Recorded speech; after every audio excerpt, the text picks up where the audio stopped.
안녕하십니까. ISTQB 기출 예상 문제 풀이 특강을 맡은 윤동환입니다. 네, 오늘 강의는 ISTQB라는 국제 소프트웨어 테스팅 자격증에 대한 기출 예상 문제에 대한 풀이가 되겠습니다. 네, 이번 학습 내용은 소프트웨어 테스팅 기초에 대한 예상 문제 풀이가 되겠습니다. 학습 목표로는 소프트웨어 테스팅의 기초와 관련된 문제풀을 이해하고 올바른 정답을 선택할 수 있다. 이렇게 정의를 하였습니다. 네, 이제 ISTQB가 무엇인지 먼저 ISTQB의 개요에 대해 학습해 보도록 하겠습니다. ISTQB란 국제 소프트웨어 테스팅 자격위원회의 약자로 2002년 11월 스코틀랜드 에든버러에서 이제 공식 출범하여 벨기에에 본사를 둔 비영리 단체입니다. 네, 단일하고 보편적으로 적용되는 소프트웨어와 시스템에 대한 테스팅 전문가를 양성하기 위한 그런 국제 자격 제도가 되겠습니다. 네, ISTQB 자격 제도는 코어를 기준으로 이제 세 가지 레벨 단계로 나뉩니다. 그래서 첫 번째 단계는 파운데이션 레벨, 그래서 가장 먼저 서티파이드 테스터 요 단계에 대한 자격을 획득하게 되면은 그 다음 단계로 어드밴스 레벨의 테스트 매니저라든지 테스트 어널리시스, 테크니컬 테스트 어널리시스트 이렇게 세 가지에 대한 그 자격을 획득을 할 수가 있게 됩니다. 그래서 현재 우리나라에서는 요 테스트 어널리시스트에 대한 시험이 매년 진행이 되고 있고 이제 나머지에 대해서는 이제 아직 준비 중인 것으로 알고 있습니다. 그 다음 단계로는 이제 최고 등급의 엑스퍼트 레벨의 테스트 매니지먼트와 그리고 임프로빙 더 테스트 프로세스 이렇게 이제 두 가지 등급의 저는 자격이 발급이 되겠습니다. 네, ISTQB CTFL Certified Test Foundation 레벨에 대한 시험은 먼저 시험 범위가 이제 ISTQB의 실라버스 파운데이션 레벨이 되겠습니다. 그래서 이 자료는 이 ISTQB 우리나라에서는 KSTQB라고 부르는 이 ISTQB를 관리하는 그런 위원회의 그 홈페이지를 보시면은 이 파운데이션 레벨에 대한 그런 실라버스라든지 아니면 다른 레벨에 대한 그런 실라버스들이 같이 수록이 되어 있으니까 해당 자료를 게시판에서 다운받으셔서 활용을 하시면 되겠습니다. 그것과 이제 동일하게 그 샘플 문제를 제공을 해주고 있습니다. ISTQB 샘플 이그젬플은 이 이그젬에 대해서는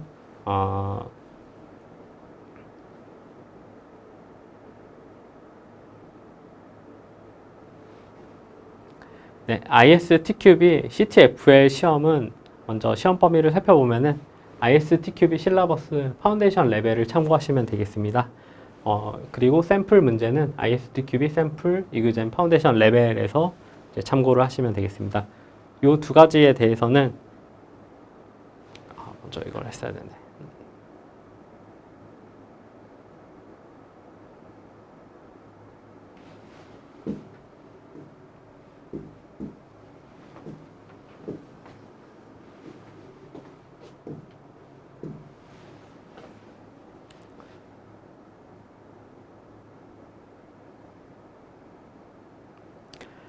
네, 다음으로 ISTQB CTFL 시험에 대한 각종 사항들을 살펴보도록 하겠습니다. 먼저 시험 범위는 ISTQB 실라버스 파운데이션 레벨 요 문서를 이제 참고를 하시면 되겠고요. 샘플 문제는 그것과 이제 동일하게 ISTQB 샘플 이그젬 파운데이션 레벨이라는 것이 이제 게시판에서 제공을 하고 있습니다. 요 두 가지 문서에 대해서는 KSTQB라는 우리나라의 ISTQB 관리 조직의 홈페이지에서 이렇게 무료로 다운받으실 수 있습니다. 시험 유형은 객관식 40문제고요. 한글 기준으로는 60분. 만약에 영어로 시험을 치실 경우에는 추가로 30분을 더한 90분을 제공을 하고 있습니다. 합격 기준은 40문제 중에 65% 이상의 점수를 취득 시 합격을 하게 되고요. 그 기준은 보통 26점이 되겠습니다. 그래서 이게 문제마다 다 같은 점수가 아니라 문제마다 조금씩 차등 점수를 주고 있습니다. 그래서 어떤 거는 1점, 어떤 거는 2점 이런 식으로 이제 차등을 주기 때문에 문제 난이도에 따라서 점수가 일부 변동이 있을 수 있다는 점을 기억하시면 좋을 것 같습니다. 네, 이제 소프트웨어 테스팅 기초 문제풀이를 진행하도록 하겠습니다. 네, 1번 문제입니다. 다음 중 일반적인 테스팅의 목적으로 바른 것은 이 ISTQB 문제는 총 4가지에 대한 사지선다형으로 출제가 되고 있습니다. 그래서 이 문제에 대해 어떤 올바른 정답을 이제 한 가지를 찾으시면 되겠습니다. 네, 첫 번째 문항은 A. 테스트 대상의 완성 여부 확인과 사용자 및 기타 이해관계자의 기대치대로 동작하는지 확인한다. 네, 일반적인 테스팅의 목적이 맞는 것으로 보입니다. 두 번째, B. 테스트 대상의 개발 수준에 대해 평가한다. 네, 이 개발 수준이라는 용어에 대해서 한번 생각해 봐야겠습니다. C.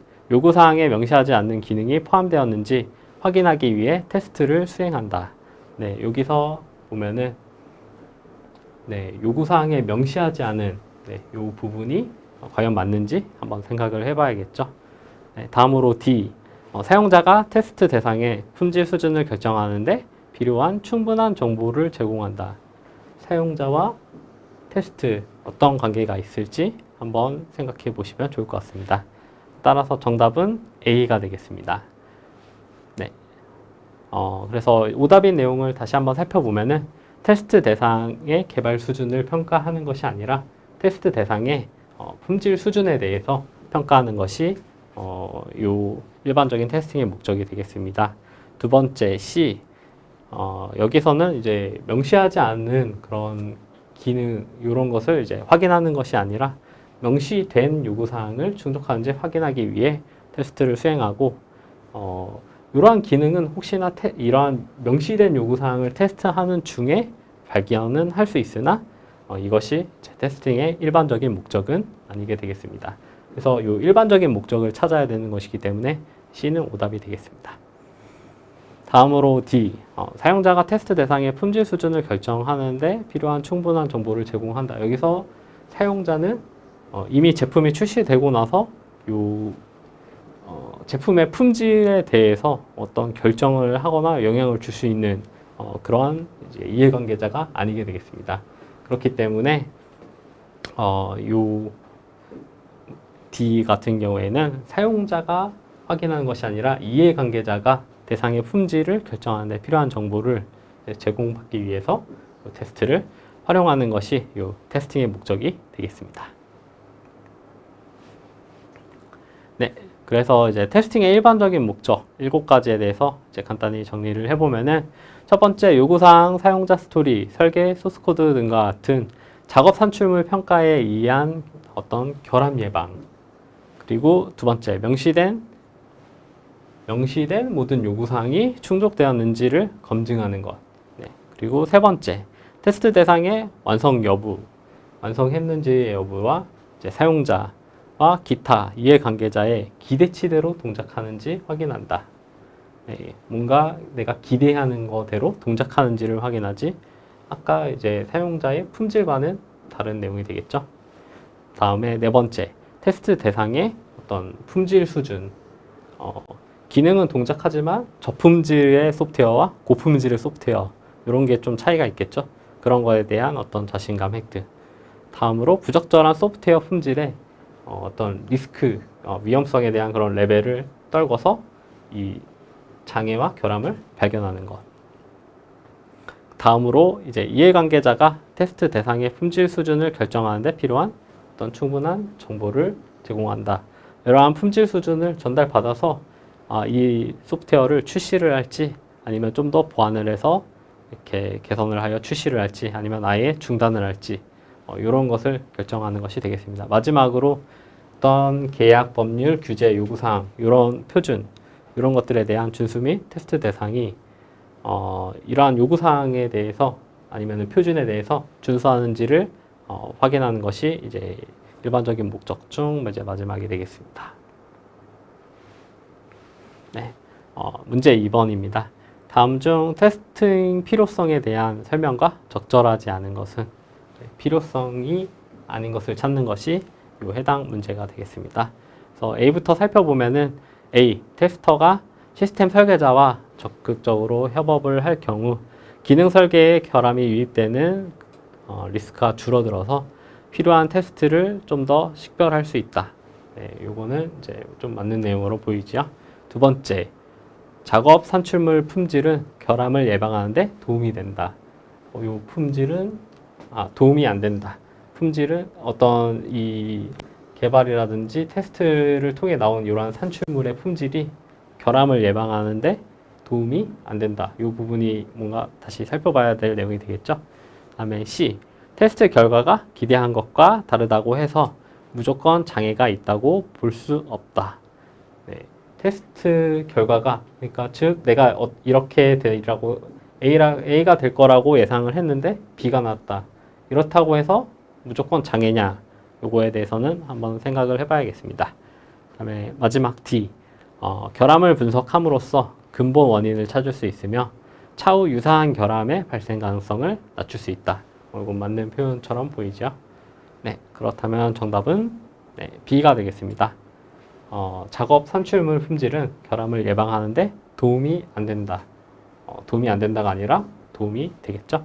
그래서 작업 산출물의 높은 품질은 제품에 결함이 포함될 수 있는 어떠한 그런 리스크, 위험성을 낮춰서 결함을 예방하는데 도움이 되겠습니다. 그래서 어떠한 이 작업된 그런 코딩한 결과물에 대해서 정말 여러 사람들이 열심히 들여다보면은 그 코드가 정말 더 완벽하게 돌아가겠죠. 그러면 이 코드 안에서 어떤 결함이 발생할 확률은 확실히 줄어들 것입니다. 네, 이러한 것을 이제 확인하고자 하는 그런 문제였습니다. 그래서 이제 테스팅의 필요성 네 가지에 대해서 좀 정리를 해보았습니다. 성공을 위한 테스팅의 기여. 그래서 소프트웨어 개발과 유지 보수 이 전반의 성공 확률을 높인다. 네, 프로젝트에서 이제 아주 중요한 요소가 되겠죠. 그다음에 이러한 내용으로는 어떤 것들이 있냐? 요구사항 리뷰 혹은 사용자 스토리의 개선, 시스템 설계, 코드 개발, 릴리즈 전에 이러한 테스팅을 수행을 하면은 요 소프트웨어 개발과 유지 보수 이러한 것들에 대한 어떤 성공 확률이 크게 상승한다. 네, 이런 것이 되겠습니다. 두 번째, 품질 보증과 테스팅. 품질 보증 QA라고 부르는데요. 보통은 이제 QA라는 용어를 좀 많이 씁니다. 그래서 이 QA와 테스팅은 연관성은 있지만은 서로 같은 게 아닌 다른 개념입니다. 그래서 이 두 가지는 이 품질 관리, 퀄리티 매니지먼트라는 이 활동 안에 같이 포함되게 되겠습니다. 그래서 품질 보증은 적절한 품질 수준을 달성했는지 확신을 얻기 위해 적절한 프로세스를 준수하도록 하는 것에 초점을 맞추고요.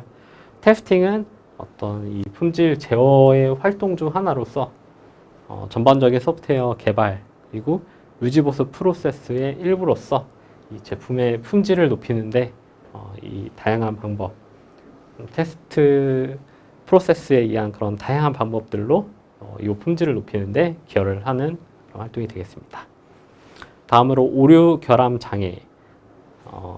사람은 어떤 프로그램 코드, 기타 작업 산출물 이런 거를 작성할 때 사람은 결함을 만들죠.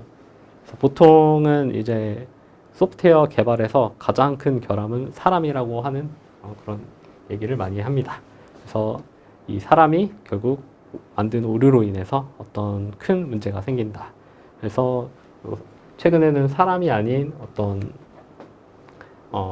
AI가 자동으로 코드를 짜주기도 하고 이런 것이 있는데 결국 그 AI에 대한 명령을 넣는 것은 사람이기 때문에 사람이 또 이제 잘못된 명령을 넣으면은 오류가 발생할 수 있겠죠.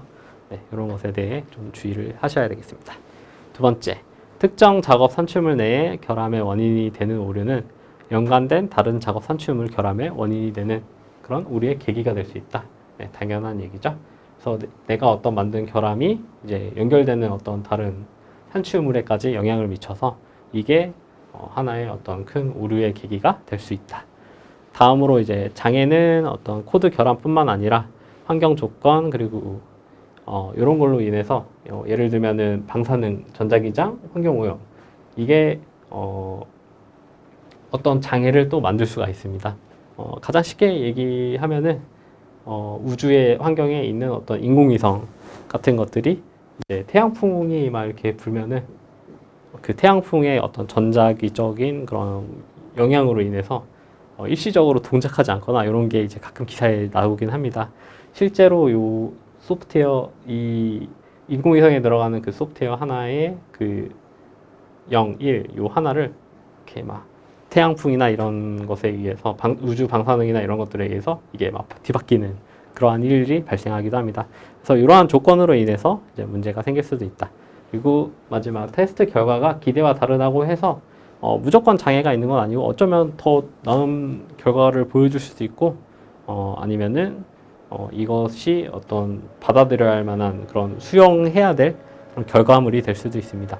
그래서 이 테스트를 통해서 실제로 내가 예상한 거는 이런 거였지만은 약간 네모난 거 이러한 것을 이제 받아들여야 된다.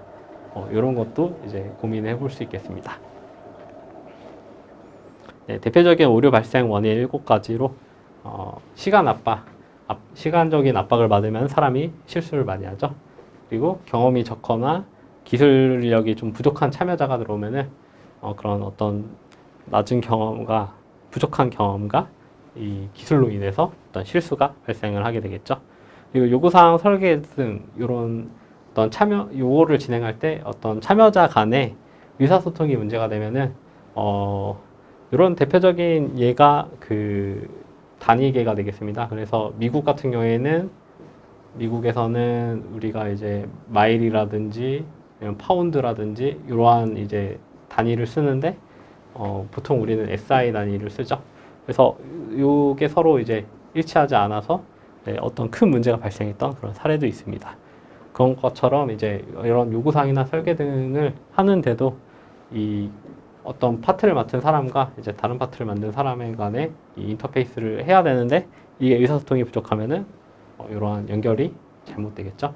그다음에 코드 설계나 아키텍처 등 사용하는 기술의 복잡도 너무나 복잡한 시스템은 사람이 좀 분석하기가 너무 힘듭니다. 그래서 내가 어떤 실수로 인해서 문제가 하나 이렇게 들어갔어 또 이 복잡한 시스템 안에서 그 문제를 찾아내기가 정말 어렵습니다. 그렇기 때문에 이 복잡도의 경우에는 복잡한 그런 시스템의 경우에는 최대한 복잡도를 낮추기 위한 그런 노력을 많이 하고 있습니다. 다음으로 시스템 내부에 대한 이해 부족. 시스템 내적인 것과 외부에서 연결되는 그런 타 시스템 이런 거 서로 간의 그런 관계에 대한 이해가 부족하면은 그런 부분에서도 문제가 발생할 수 있겠습니다. 마지막으로 이제 새롭고 익숙하지 않은 그런 어떤 기술을 구현해야 된다. 최근에 뭐 생성형 AI를 이렇게 적용을 해야 된다든지 이런 내가 익숙하지 않았던 그런 갑자기 새로운 기술을 적용하려면 그런 부분에서 실수가 발생할 수도 있습니다. 네, 그 다음에 결함 근본 원인 결과. 결함의 근본 원인은 해당 결함을 만들어낸 최초의 해동이나 조건 이런 것이 되겠고요. 예를 들면은 단 한 줄의 코드, 잘못된 코드로 인해 이자 지급에 대해 오류가 생겼다. 그러면은 소비자 불만이 발생을 하죠. 그래서 이러한 것을 분석을 통해서 결과는 결국 소비자가 불만이 생긴 거고 장애는 잘못된 이자가 지급되었다. 그리고 결함은 이 소스 코드에 포함된 잘못된 계산식이었다. 그래서 이 최초의 결함 원인은 그럼 왜 생겼냐? 제품의 소유자가 이 해당 계산식 구현에 대한 지식 부족으로 요 스토리 요 부분을 사용자에 대한 스토리를 잘못 작성했다. 그게 결국 이제 설계되고 코딩까지 이어져서 이런 최종적인 소비자 불만을 야기했다. 이런 식의 이제 어떤 근본 원인에 대한 분석이 테스팅 이런 거에 대한 필요성이 되겠습니다. 네, 세 번째 문제. 테스터 A는 시스템 테스트를 수행 중 제품 가 모듈에서 결함이 다수 발생하는 것을 확인하고 가 모듈에 대한 테스트 케이스를 추가하기로 결정하였다. 이와 같은 상황은 어떤 테스팅 원리가 적용된 것인가? 네, 여기서 주목해야 되는 것은 가라는 모듈에서 결함이 다수 발생했습니다. 그래서 이 결함이 자꾸 발생하니까 뭔가 철저히 해야겠는데 해서 테스트 케이스를 추가를 하기로 결정을 한 것입니다. 이런 거에 이제 어떤 테스트에 대한 원리, 테스팅 원리가 적용됐는지를 찾고자 하는 이러한 문제가 이제 ISTQB에서 자주 출제가 되고 있습니다. 그래서 보시면은 A, 완벽한 테스팅은 불가능하다. 그다음에 B, 조기 테스팅으로 시간과 비용을 절약할 수 있다. 네, 두 가지 다 이제 테스팅의 원리 중 하나고, 세 번째도 결함은 집중된다. 그다음에 살충제 패러독스에 유의하라. 다 이제 각각의 테스팅의 중요한 원리가 되겠습니다. 네, 그 중에서 이 부분은 요 포인트를 잡아야 될게요. 결함이 다수 발생했다는 거. 그래서 요 포인트로 가면은 정답은 C가 되겠습니다. 그래서 결함은 집중된다. 네, 이것이 되겠고요. 네, 요 테스팅의 원리는 테스팅 통계상 어떤 소수 모듈에서 결함이 집중되는 경향을 보이고, 요로 인해서 결함이 집중된다가 이 테스팅의 원리로 이렇게 제시가 되었습니다. 네, 그래서 이제 아까 살펴본 그 테스팅의 원리에 대해서 좀 더 구체적으로 살펴보면은, 테스팅은 결함이 존재함을 밝히는 활동이지, 결함이 없음을 밝히는 활동이 아닙니다. 그래서 테스팅은 결함이 존재한다는 것을 보여줄 수는 있는데, 결함이 없는 소프트웨어 우리가 증명할 수 있을까요? 그런 것이 되겠습니다. 그래서 어떤 내가 결함을 찾는 거는 할 수는 있지만 없다는 것까지는 이렇게 증명을 할 수는 없다. 네, 그게 첫 번째 원리고요. 두 번째, 완벽한 테스팅은 불가능하다. 모든 것, 입력과 사전 조건, 그리고 요거에 대한 모든 조합들, 요게 이제 테스팅 한다는 거는 이 간단한 거를 빼고는 매우 불가능합니다. 예를 들어서 입력값이 입력값이 한 어떤 기능 10개가 있다. 그러면 그거에 대해서 이제 테스트를 기본적으로 다 해본다고 치면은 2에 10승하면은 1024개의 각각의 테스트 케이스를 만들어야 됩니다. 1000개가 넘는 테스트 케이스를 만들어서 그 테스트를 시험을 해본다. 그냥 간단한 거라고 생각을 해도 굉장히 오랜 시간이 걸리겠죠. 근데 기능만 10개가 있는 소프트웨어는 굉장히 적죠. 그렇기 때문에 이 완벽한 테스팅은 불가능하다고 보시는 게 되겠습니다. 그렇기 때문에 우리가 어떤 리스크 분석이라든가 우선순위 이런 거를 토대로 테스트를 좀 더 효율적이고 효과적으로 진행할 수 있는 그런 노력이 필요하다. 이런 내용이 되겠습니다. 다음으로 조기 테스팅으로 시간과 비용을 절약할 수 있다. 네, 이 어떤 그래프가 있죠. 이 어떤 개발에 대한 어떤 단계, 여기가 되겠고, 이 축은 이제 비용 그런 게 있으면은 개발 초기에 어떤 수정 비용이 이제 개발 막바지에 왔을 때 초기 이제 끝. 네, 완료. 기하급수적으로 이렇게 증가하는 이런 그래프를 자주 보여주곤 합니다. 그래서 초기 결함을 찾기 위해 정적 및 동적 테스트 활동을 이제 가능한 이른 시점에 시작하는 것이 이 비용을 낮출 수 있는 그런 중요한 원리가 되겠습니다. 다음으로 결함은 집중된다. 방금 학습했듯이 테스팅에서 발견하는 대부분의 결함은 소수 모듈에 집중 발생하고, 운영상의 장애 역시도 소수 모듈에서 발생하는 그런 사례가 많습니다. 리스크 분석이 그렇기 때문에 이러한 이제 어떤 집중될 만한 포인트를 찾는데 이렇게 주요 입력값으로 사용되고 있습니다. 네, 다음으로 살충제 패러독스. 요거는 이제 많이 들어보셨을 텐데요. 살충제를 계속 뿌렸더니 얘가 적응을 해서 더 이상 듣지가 않는, 살충제로서 역할을 할 수가 없는, 네, 그러한 것을 이제 나타내는 표현이 되겠습니다. 소프트웨어도 동일하게 같은 테스트를 계속 반복하면은 결국 이 테스트로 새로운 결함이 발견되지 않는다. 그래서 새로운 결함을 발견하기 위해서는 이 기존 테스트와는 다른 어떤 테스트 케이스라든지 테스트 조건이라든지 이런 것을 이제 만들 필요가 있다라는 원리가 되겠습니다. 다음으로 테스팅은 정황에 의존적이다. 그래서 예를 들면은 이 어떤 원자력, 안전중요 시설이라든지 여기에 들어가는 소프트웨어와 어떤 우리가 이제 모바일 핸드폰으로 보는 그런 애플리케이션의 그 쇼핑하는 앱에 대한 그 테스트 그 방법이 달라질 수 있다는 거죠. 얘는 굉장히 꼼꼼하고 이제 철저한 것을 봐야 되는 거고 사람의 어떤 목숨이나 이런 거에 달려 있으니 얘 같은 경우에는 좀 이제 뭔가 잘못되더라도 금방 수정을 하면 되고 이런 식으로에 대한 어떤 테스팅에 대한 그 전략이 달라질 수 있겠습니다. 그리고 이제 에자일 프로젝트라든지 이 포포스 모델 이 두 가지 프로젝트 같은 경우에는 포포스는 매우 엄격한 그런 프로젝트로 진행되기 때문에 요거에 대해서는 이제 철저한 그런 어떤 테스트 프로세스가 적용되어 있고 에자일 같은 경우에는 최대한 빠르게 그리고 가볍게 이 프로젝트를 완성을 해놔야 하기 때문에 이러한 테스팅에 대한 접근 방법이 좀 더 가볍게 진행이 되겠습니다. 그래서 이런 거 간에도 좀 차이가 있다. 포인트를 보시면 되겠습니다. 그다음에 오류의 부재는 개변이다. 단순히 많은 결함을 발견하고 고쳤다고 해서 시스템에 대한 성공이 보장된다고 하는 것은 개변이라고 하고요. 그리고 정의된 모든 요구사항을 충분히 테스트하고 발견된 모든 결함을 수정하더라도 여전히 사용하기 어렵거나 사용자의 요구를 충족하지 못하거나 경쟁 시스템에 대해 부족한 그런 시스템일 수 있다. 이런 거에 대해서 좀 인정을 하라는 것이 이 테스팅의 마지막 원리가 되겠습니다. 네, 다음 문제 4번입니다.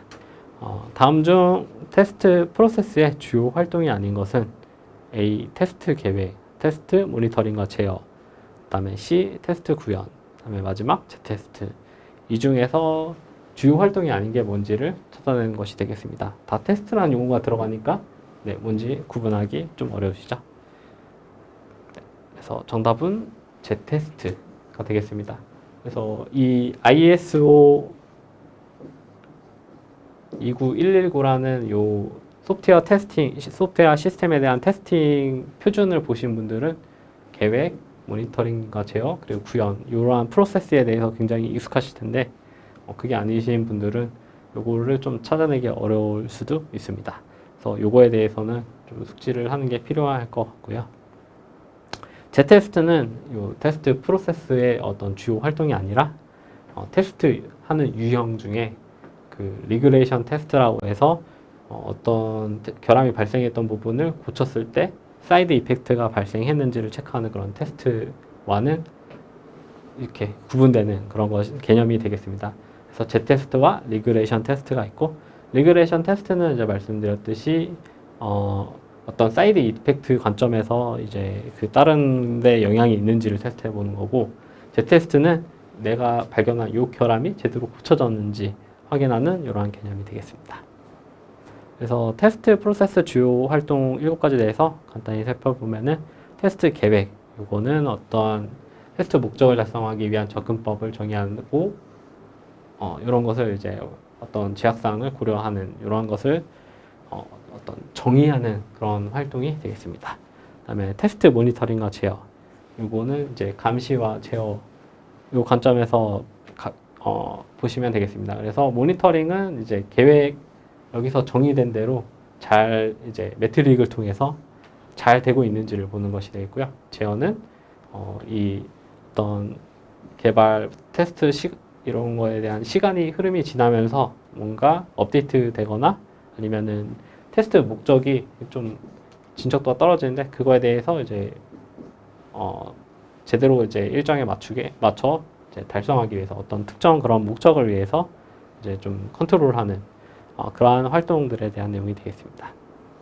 분석은 이제 테스트 가능한 어떤 기능과 조건을 식별하기 위해서 이 테스트 베이시스, 테스트 해야 될 것들을 분석하는 그런 활동이 되어 있고요. 설계는 이러한 것들을 기반으로 이제 상위 수준의 테스트 케이스와 테스트 케이스 이런 어떤 세트라든지 테스트 웨어라든지 이런 것을 생성하는 것이 되겠습니다. 다음으로 이제 테스트 구현은 테스트 실행에 필요한 그런 테스트 웨어를 생성하고 완성해서 이제 테스트 케이스를 통해서 테스트 프로시저, 테스트에 대한 어떤 절차 이런 것을 이제 만드는 내용이 되겠습니다. 그래서 이걸 가지고 이제 테스트 실행을 하고요. 최종적으로 이제 완료가 되면은 요거에 대해서 이제 어떤 관련된 정보들을 축적해서 이제 마무리하는 활동이 되겠습니다. 네, 이것으로 첫 번째 소프트웨어 테스팅의 기초에 대한 문제풀이를 진행을 완료하였습니다. 네, 모두 수고하셨습니다. 감사합니다.